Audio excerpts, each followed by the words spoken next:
I don't eat anything for breakfast. I think today I had nothing for breakfast. Yeah. No breakfast eaters. No, I always eat breakfast. Meal of the day. I had so much to do in the morning. Normally, I always eat breakfast. It's very an important meal for me. Yeah. Yeah, very important. But today I had no time. Absolutely no time. So you're getting ready to do the most important podcast interview in the world about crowdfunding, and you thought, I don't need any breakfast for today. I'm just gonna go. Lunch was good, so yeah. All right. Lunch was good. All right. Well, I think. Yeah, it sounds to me like we're sounding good. I hear everybody really well. So let's jump right into it. So why don't you guys first introduce yourselves so that they know who's talking, and then why don't you tell my listeners what you're raising money for over on Kickstarter? Okay, yeah, I'm introduce myself first. I'm Samuel, and I finished my master degree in microbiology last autumn. And since then, I'm focusing 120% for our own project, which we will then also talk about in a few moments, but maybe, yeah. Yeah, and I'm Mark. I have a master degree in business administration. I finished it, I think, 2 years ago. And we are very good friends. We know each other since, I think, quite forever. Yeah, very long time. And we always said that we will do something together. We'll make an own project. And that's cool. Now we're here and Well, let's talk about the project then. So what's going over on Kickstarter right now? Why are we talking? Well, we're talking about Darwin's Choice. It's an evolution board or evolution themed board game. Mm-hmm. And it's working quite well for us. We're really, really happy how things go. And walk me through what I mean, you mentioned it's called Darwin's Choice and it's about evolution, but what type of board game is it? What's the gameplay like? How do you describe this to people who might just be listening on their phone right now? I think, it's a card game. It's more a card game than a board game. So the most parts are cards, and it's about building your own species from a lot of different animal cards. So you have the bodies, you have the legs, you have the heads, you have the wings, and you're building your own species, which has their own abilities. So maybe it flies and it swims and it's a little bit cold resistant. And then you place these animals, this species, into different vegetation zones, which have different requirements, and different food supply. And then you try to hold them alive and look that they don't get extinct. And you can build new animals, you can mutate animals, you can migrate them to a different vegetation zone. And over the eras, you collect a lot of Darwin points, so victory points, and the player with the most Darwin points in the end win. Mm-hmm. That's awesome. So where was no pun intended, the evolution of this game? Where was the idea that this thing got started? Where's the cocktail napkin sketch of like, hey, we should do a card game about it? Where's that conversation? When did that start? I think quite a while ago, yeah. Yeah, I think around a year ago. I think we always said we want to make something together and we have different projects. But then we saw on Kickstarter, when board games and card games are a big thing on Kickstarter. Yep. And we are big card game and board game fans. And yes, let's make a board or card game. And then I was looking for a theme, like what can we do? We had a lot of different ideas, and then I think Samuel and I sat together an evening, drank a cup of tea, and talked about it, make some sketches, and I think then 80% of the game was ready. Was ready. Yeah. So is this for both of you? Is this like the first time you've made a game, though? I mean, a game is a whole nother element, and then on top of putting in evolution and science, all that sort of stuff. But was this like your first actual game that either one of you ever made? Mark did already one for his. I always were into creating games with animals. I'm really into zoos and animals. I'm a big animal fan. So since I was a little boy, I draw on cardboard these plants, and I made my own zoo board games.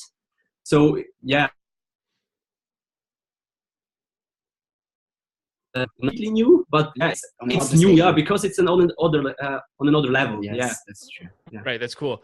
So in this sort of process, you mentioned that you maybe been working on this for about a year, but has it been a solid year of like brainstorming, game playing, putting everything together?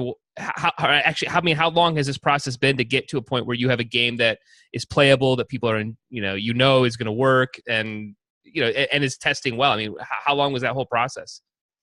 Yeah, I would say pretty much a year. Yeah, I think it was a year. And we had quite a high speed, I would say. Like, we really focused a lot about the game, and we went there were weeks we went, every Friday to test the game somewhere. So I think it's manageable in a year if you really put 120% in it. But we went all in. So we went all in and said, okay, this is our project.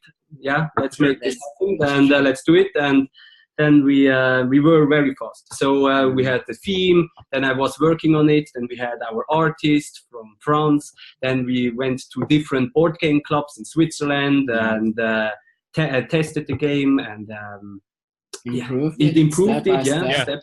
But I would say, compared with others, I think 1 year is quite short. Yeah. Most people, I mean, we've got a board game guy here, and maybe he takes his time. I'm not 100% sure. It takes him some time to put together the pieces. So I know it's really important that you take your time. I mean, we also wanted the game at its perfection. Really get the most out of it.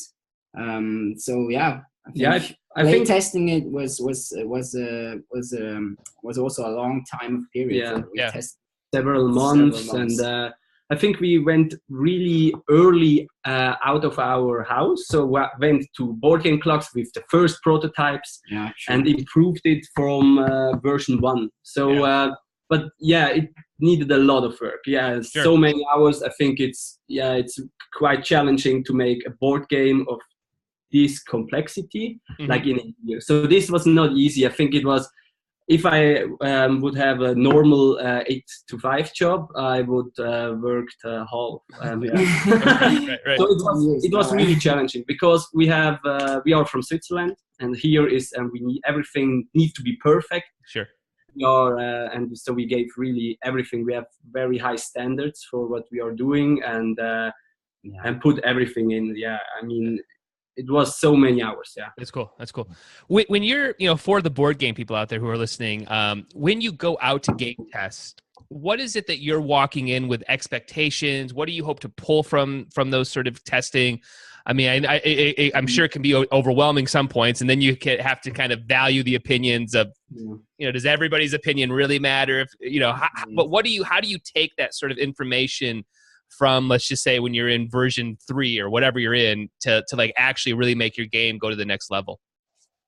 I think something we always told to each other is when we hear stuff several times, then it's something we have to talk about. Then it's important. Yes. One time is okay, because everybody can notice something and mention something and say, okay, this is a problem. But if 5 or 10 people say it's a problem, then maybe there is a problem. Then you shall think about that problem. Yes. But I think the expectation was quite low. I was the meeting with these board clubs were successful when we had like 1 or 2 new ideas, 1 or 2 new solutions. I think then we called it a success. And it's also difficult. All the board game meetings, there are different kind of people sometimes. Like some people are really into strategic games. Euro games, yes. Yeah, absolutely. Right. You have other type of meetings where it's more kind of a bar where you go and play games, and then you get also different kind of feedbacks.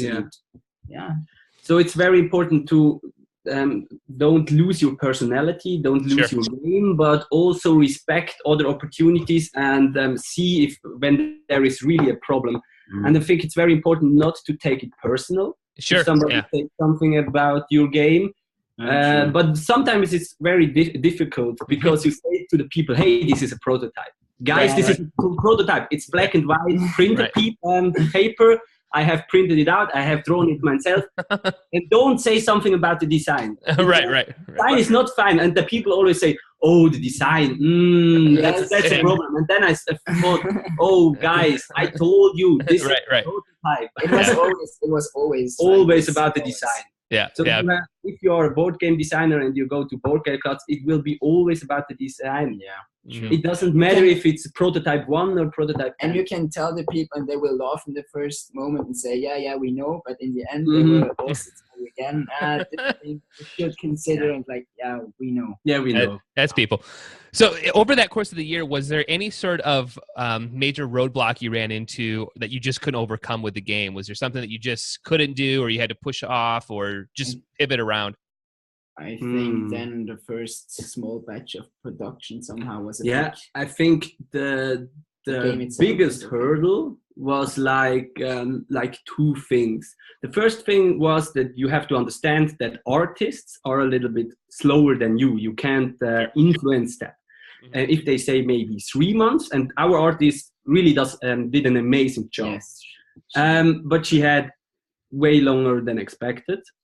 So this was something, a big takeaway. Mm-hmm. And I think the other thing was something that we really, I think, didn't saw as so difficult was the production of the little batch for the reviewers to get these reviewer copies. That was brutally complicated. Yes. Really? Because brutally complicated because in Switzerland it's not possible to do something like that. There is nobody which can do this. There are printers and professional printers, but then I have to pay like $150 for one prototype. Right. And then I'm broke. Yeah. Right.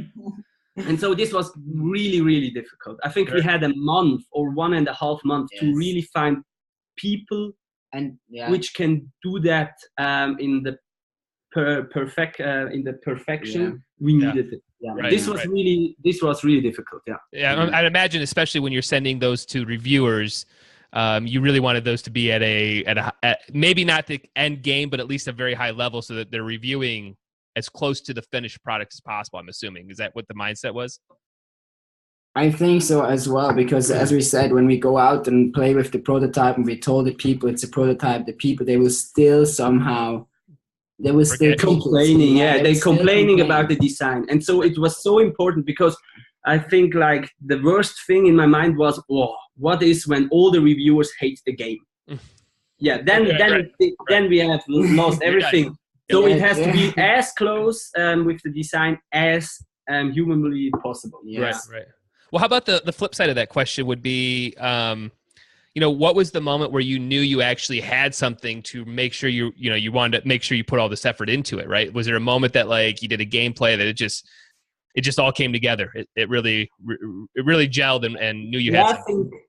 I think there was one moment where we were at the board game club and we played one game with in Brunnen. It was in Brunnen, I think, and we had such a great game. It was so much fun. We got so positive feedback, and the people were so wow, this is so cool. One guy just gave us 50 francs and said to us, bring me this game. And so it was so positive when we drove home, and it was so positive, and then we knew, this works.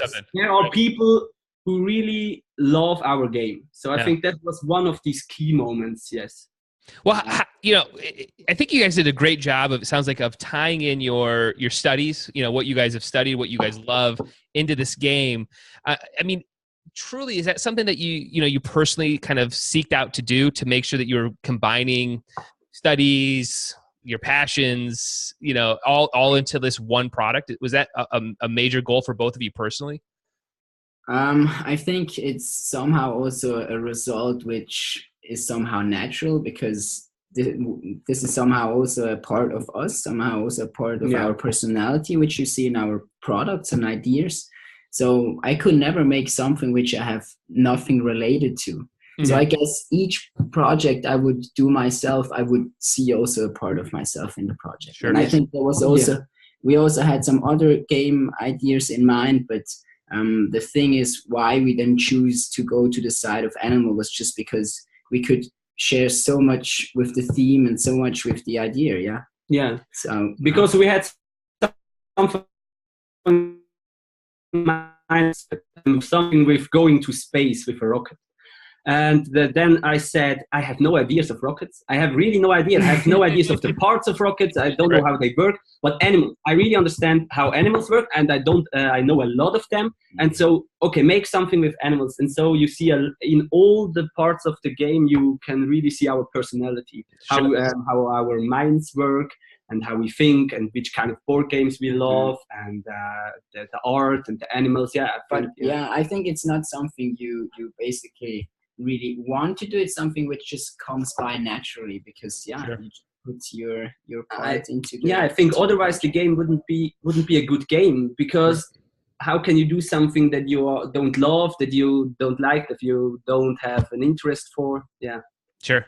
So where did both you guys grow up? Did you guys both all grow up in the same town and stuff? What's your guys' background? Excuse me, say again. So where did you guys both grow up? Did you guys both grow up, in Switzerland? We basically come from the same village. I have like 10 minutes walking. And I think 10 minutes walking. Mark's house. And it's in the central of Switzerland. I think really in the central of Switzerland, it's Zug. I don't know if somebody in the US knows Zug. It's like the canton, like the region with the lowest taxes here. And there are like big companies like Glencore. Okay. So the bad ones are here. And it's in the middle of Zug. It's a really calm and nice region. So I think we had a really good childhood here. I think it's really beautiful. Yeah. And what like in terms of your area and your region, what type of support is there for entrepreneurs, board game people? You're obviously starting a business, so like what is the infrastructure to make sure that you guys are successful where you live?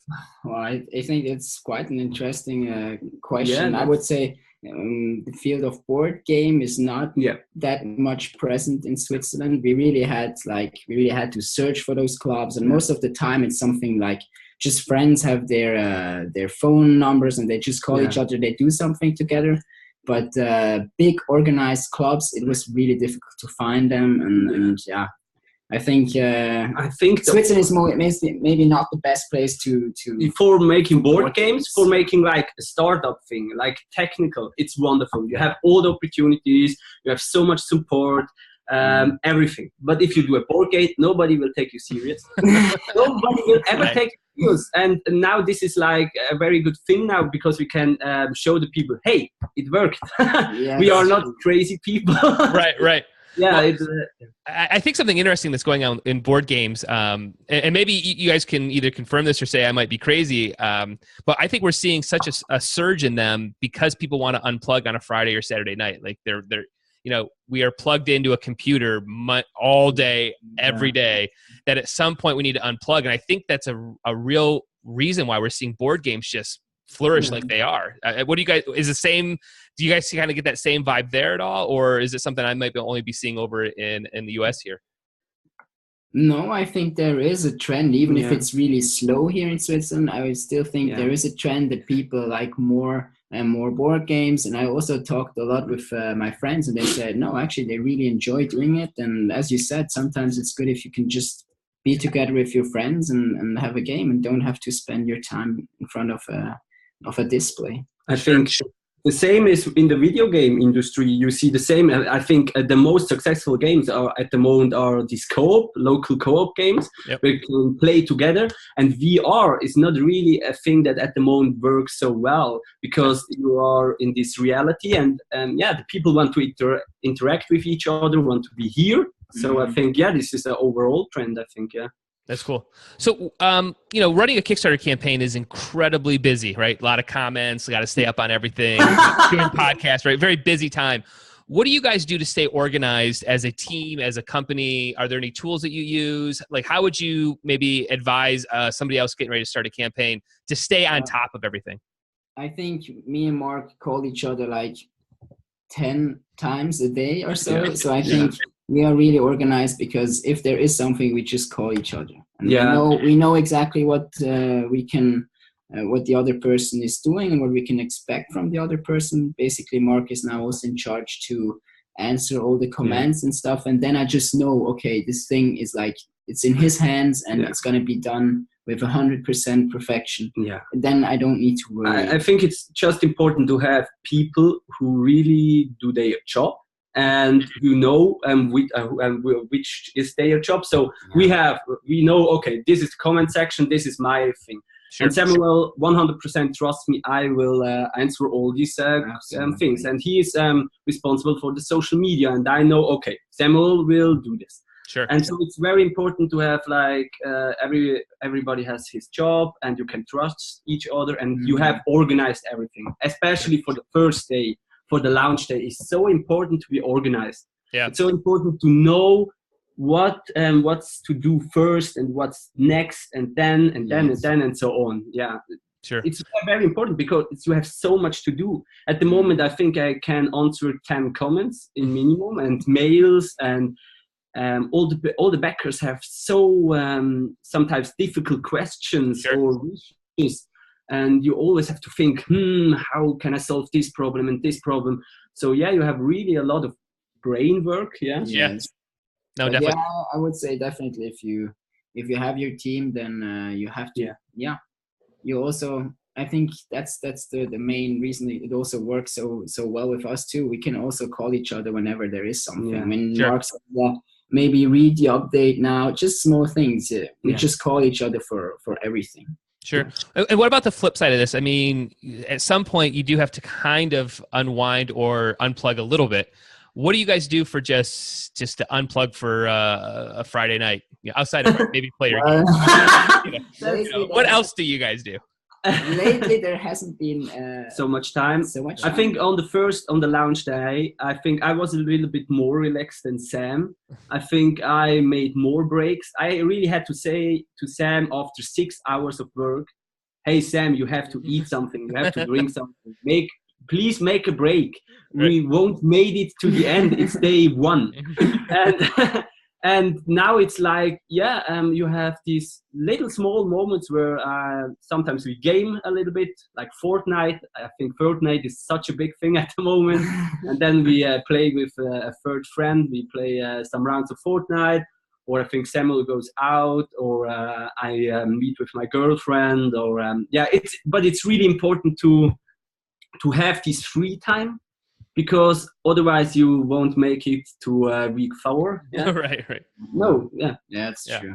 Well, let's flip over to the actual Kickstarter campaign and just kind of get some insight as to what's going on there. So for my listeners, we're talking right now with about 13 days to go in your campaign. You had, and I'm looking in US dollars, so I'm not sure exactly what the conversion rate is. 1-to-1.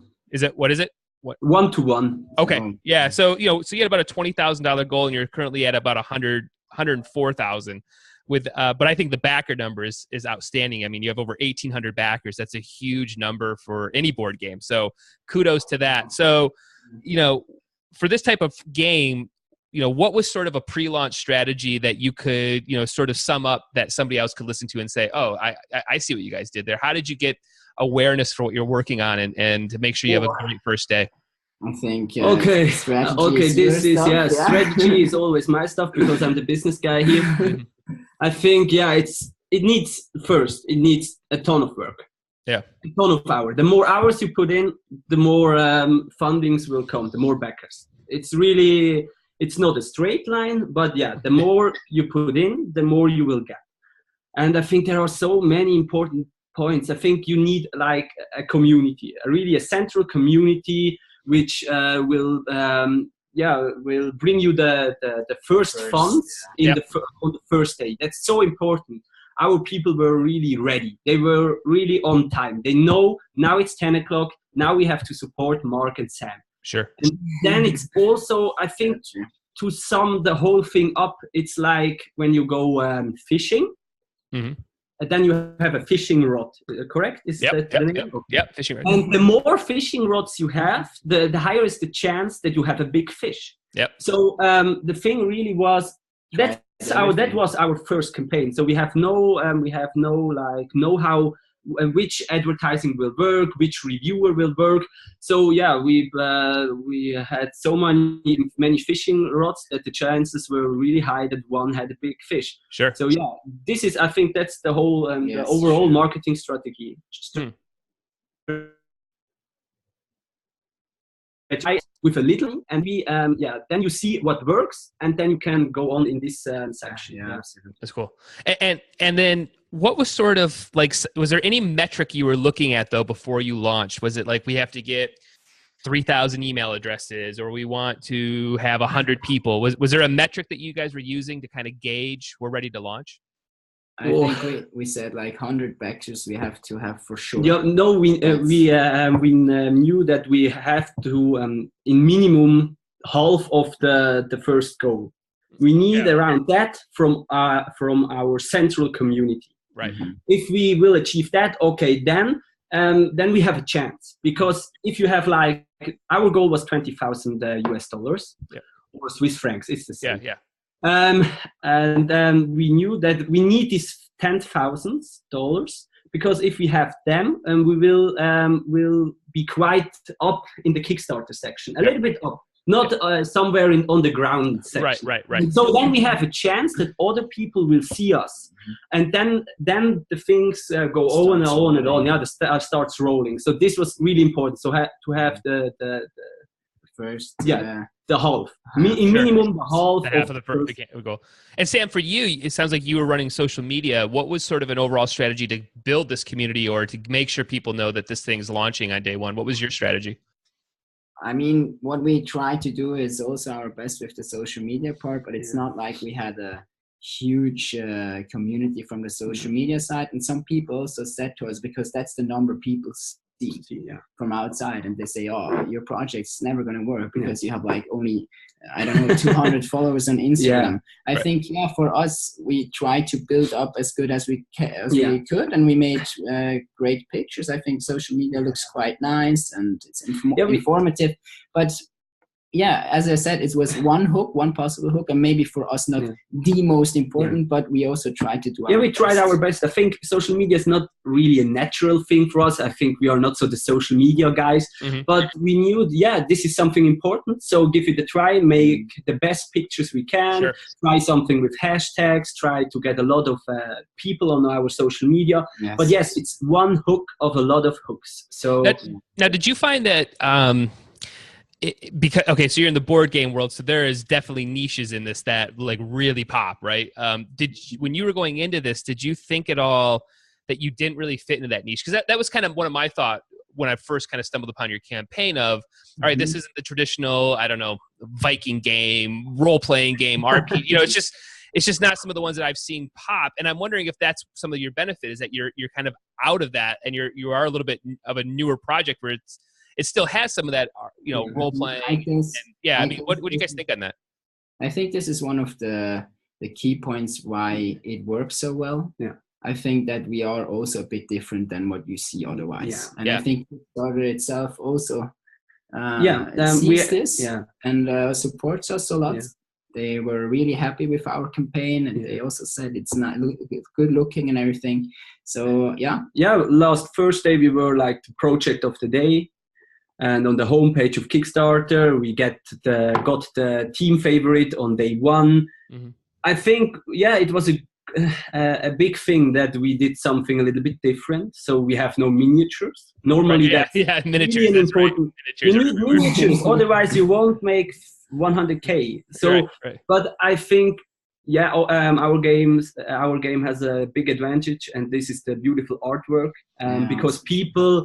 The thing they see is the artwork. Yep. And so we knew the artwork is so important. If this is polished and it looks beautiful, then there will be backers. Yes. Yeah. What is there anything kind of going on in the dashboard that's been interesting to you? A country that's backing it a lot, or something that you're just like, I wasn't expecting Singapore to be big, or whatever it might be. I think there are two very interesting stuff. Two things. I think a positive and a negative one. You think, or like maybe? Well, basically the one was like the newsletter. Yeah. Oh yes. Okay. Yeah. So you see in the dashboard that there is a Kickstarter newsletter. Yeah. And this was really a big thing for us. But I think that was not a really surprising. I think the two things that were really surprising is, I think that the countries were like normal. We have the most backers from the US. We have a lot of backers from Switzerland. That's a little bit unusual, but we are a Swiss project. Right. So everything was quite normal there. But I think we had two things that were quite interesting for our project. First one was like Kotaku. Kotaku is a video game site, and we are a very big one. And we had a reviewer there, but he hadn't the time to make a review. And then he told me, okay, I will make a post. And then I thought, okay, a post, okay, I would prefer the review. And then he showed me the post. It were like 3 sentences and 1 image. And I thought, oh my God, this will never work. And then Samuel the next day told me and said, hey, look at the dashboard. This is crazy. Kotaku brought us like $7,000. Wow. And I thought, what is going on there? Yeah. So this was a really big thing. And I think, the more little surprises were the Facebook worked quite well. Facebook advertising worked quite well in the first days. In the middle, not so good. But I think in the first days, it really performed well. And really important, Board Game Geek didn't work. It did not work. Did not work. No, really? it like normal. I think maybe Kickstarter is not really showing the perfect numbers. Maybe they're missing some backers. This is and this is quite a thing. But it was not this huge thing we expected.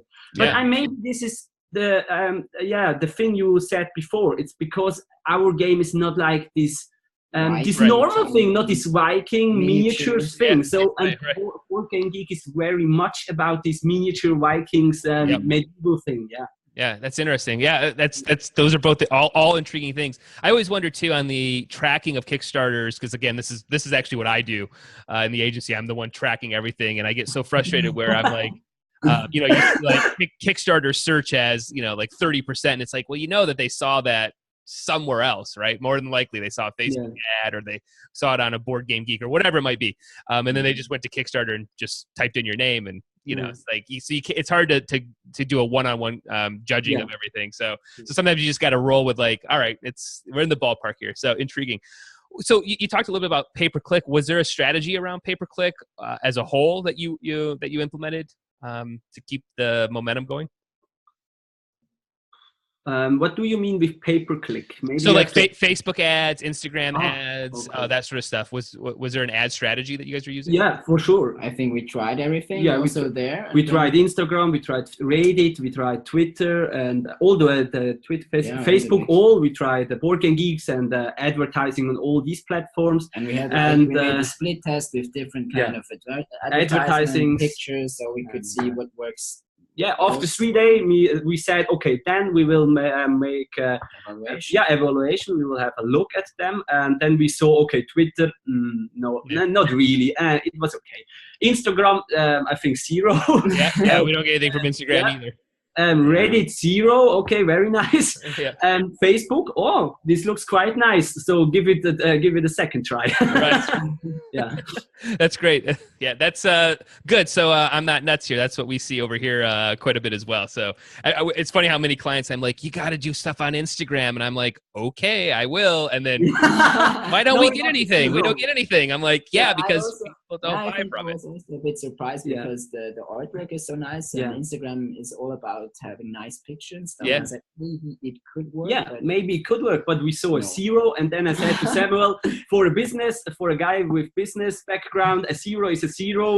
No more money for this channel. Right. So you've got 13 days to go, just a little under 2 weeks. What is sort of the temperature right now in terms of keeping the momentum going? I mean, I know typically in a campaign, you're sort of in the lull. What are you doing to just make sure that you keep getting that message out, keep the backers coming in? What are you guys doing right now? I think we just try everything. Yes. I think we just try to keep this thing going. At the moment, I think this middle part is really, it's very slow. But I think for our campaign, it's quite okay. It's always like 4,000 or 5,000 a day. Yeah. I think this momentum over 20 days is very okay. But the thing is, we try everything. So we write to different Facebook groups. Yes. We write to different magazines. We even 9gag posts. Yeah, I think we really everything. We try everything because it's our first time on Sure. Kickstarter. So we have no idea what will work. So we just give our best. We try to interact with our backers a lot. We do votes and are always, I think, very reliable, answer quickly. Sure. And I think that's very important for the last 48 hours, because when then new peoples come and see, okay, there is a lot of just very yeah, They will appreciate it. Yeah. That's cool. So you've got, so see, 13 days ago, you probably will get the money in about 2 weeks after that, give or take a little bit here. Mm-hmm. What happens? What's the first step out of the gate once the money's in the bank accounts? What do you guys do to start handling fulfillment?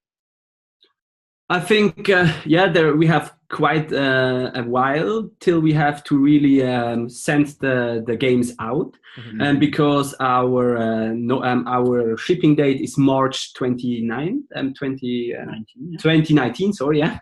And because our artist is one person. And all our stretch goals got unlocked, so it looks quite that all the stretch goal will be unlocked. So she will have a lot to do, a lot to draw, and I think the first thing I will do not after we get the money, after the campaign, I will make a contract with the artist for the next 4 months. Mm-hmm. And then I think I will contact a lot of big retailers and zoos and wildlife preservation organizations. I think this will be a very important thing, because then you can make this amount bigger. Sure. And this means the costs, production costs, will go down. Yep. I think this is the most important thing. But with the money, I think the money will stay for a pretty long while on our bank account, and we won't do a lot with it. We'll pay our artist. Yeah. And then a half a year later, we will pay the production. And I think, So what's like the 2 to 3 year plan for this? Is this something that you've planned on making more games like this one, developing more games, bringing on other games that are maybe in your ballparks and producing those? What do you guys see for the future? Yeah, I think the long-term goal is to really get a good community on Kickstarter, to prove to the people that we are reliable, and to really, it would be a dream to make every half a year a new board game and to present it on Kickstarter and to send it to our backers. But we have at the moment a second project, because there is a third man in the team, and he has his own project. It's like a plant sensor for your plants. It's something really different because he's the technical guy. And this will come in the second half of this year. Then he will do his Kickstarter campaign. And I think, at the end of the year, we will make evaluation, what we will do next. I think with Darwin's Choice, we can do a lot. I think all the people are saying we need dinosaurs expansion, we need extinct animals expansion. You got to do the expansion pack. That's huge. Yeah, if we do a good job and really get like a partnership with a animal wildlife protection organization, and get a partnership here, Darwin's Choice can be a hit for the next years. Yeah, sure. That's great. Well, let's wrap this up here. How can people kind of connect with you guys, learn more about this outside of Kickstarter? What's some of your URLs for people to go and check out? I think, so our social media. I think the social media always. Samuel is very fast in replying on social media. Definitely. And then you can send me also a personal message on Kickstarter. Always. Then you on our Kickstarter campaign, you will find our info mail address and my personal mail address you can find there. And you also, if you click on my image in the upper left corner, you will see our website. So I think there are a lot of different channels where you can contact us. Yeah. Awesome. Now you get a lot of new message, I guess. Well, guys, I appreciate you taking time out of your schedule right now, since I know it's a busy time, and I think this is a great conversation. Really amazing job on this game. Thank you very much. I mean, it definitely caught my eye, which is why I reached out, because I try to talk to interesting interesting projects and interesting people. So this was a great conversation. Sam, Mark, great job on your campaign. Thanks so much, and continue. Thank you for the very next much. couple weeks. Was a lot of fun, and thank you very much for your interest. And it's for your nice. time. Absolutely. Awesome. For your Awesome. time. All right, Okay. guys. Thanks so much. I'm going to hit the old No stop problem. button here.